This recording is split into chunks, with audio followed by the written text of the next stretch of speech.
猎狗女王本来想吃一顿鸵鸟大餐，没想到却被打得满地找牙，只能一边流着口水，一边哀怨地望着鸵鸟，猥琐的样子显得更加的猥琐。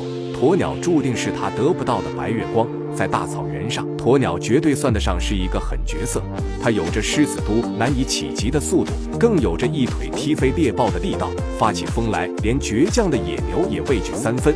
此时，一条鬼鬼祟祟的猎老二躲在树后，打起了鸵鸟一家的主意。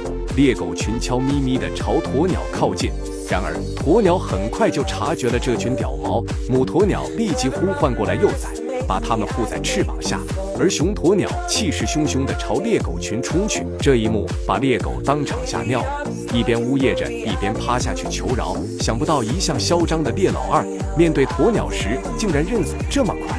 好在鸵鸟这是略微出手，猎狗们这才灰头土脸地跑掉。